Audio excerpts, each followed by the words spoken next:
नमस्कार मंडळी, मी रेखा स्वागत करते तुमचे माझ्या यूट्यूब चॅनेल कलाकृती मराठीमध्ये। तर मंडळी, आज आपण पाहणार आहोत जे की बऱ्याच जणांच्या मनामध्ये खूप सारे प्रश्न आहेत।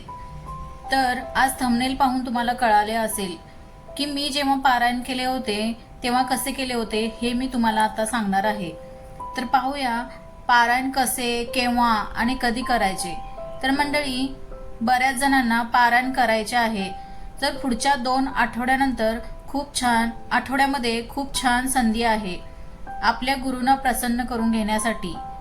पारायण सुरू कधी करावे आणि कसे करावे, त्याचे कोणते कोणते नियम आहेत जे की मी सुद्धा ते पाळून पारायण केले होते आणि मला त्याचा खूप खूप फायदा झाला आहे। त्याचा एक दुसरा व्हिडिओ मी शेअर करेन की मी स्वामी भक्तीकडे कशी वळली ते। तर ज्यांना कुणाला पारायण सुरू करायची खूप इच्छा आहे त्यांच्यासाठी सांगणार आहे।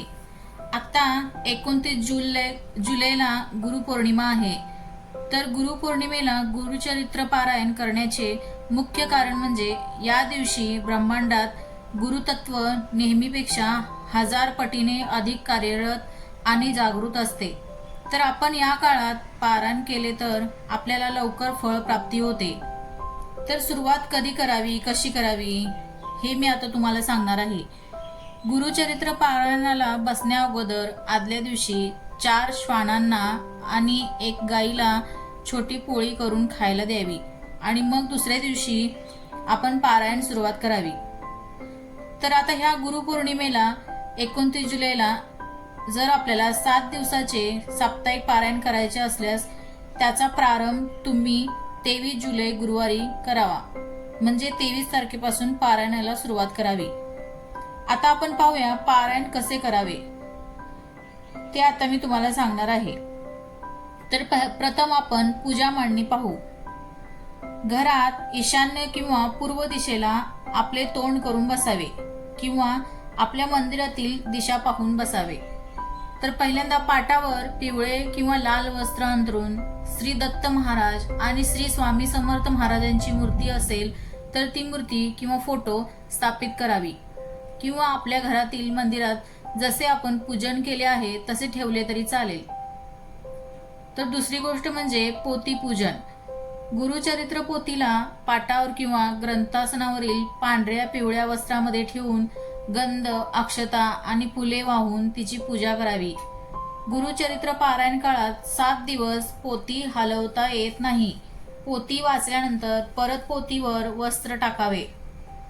तर आपण पोथी वाचनाला सुरुवात करायच्या आधी संकल्प कसा करावा हे मी आता तुम्हाला सांगणार आहे। आता आपण पोथी वाचायला सुरुवात करायच्या आधी संकल्प करावा। हातामध्ये पाणी, अक्षता आणि फुलं घेऊन आपली जी काही इच्छा आहे ती स्वामी महाराजांना सांगून हातातील पाणी तामनात सोडावे। तर पोथी वाचण्याची दिशा आणि वेळ पाहू। पोथी वाचनाला बसताना नेहमी एक वेळ ठरवावी। एक तर सकाळची वेळ चांगली आणि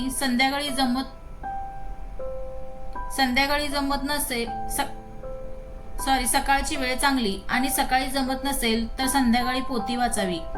दुपारी पोथी वाचू नये। त्याचे एक महत्त्वाचे कारण आहे, कारण दुपारी महाराजांची भिक्षेची वेळ असते। 12 ते 12:30 ही आहे। आपण आता पारायण काळात काय खावे, काय खाऊ नये पाहू।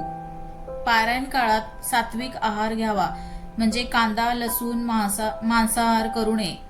दुसऱ्यांच्या घरचे अन्न खाऊ नये। केवळ आपल्या घरी बनवलेले अन्न खावे। एकदल धान्य निवडून तोच आहार 7 दिवस घ्यावा।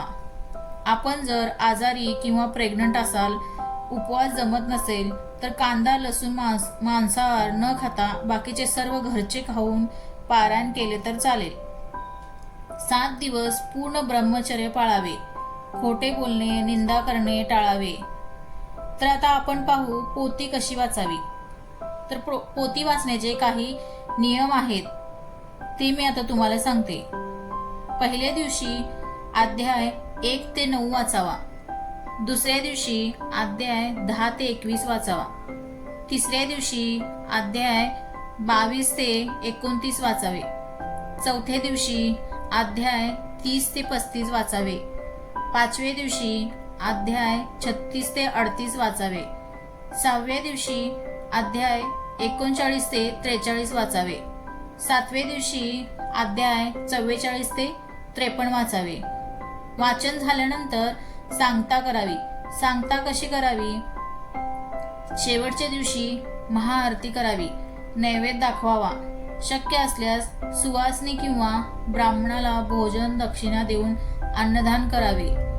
अशा या प्रकारे तुम्ही जर पारायण केले तर त्याची फलप्राप्ती तुम्हाला चांगल्या प्रकारे होणार आहे.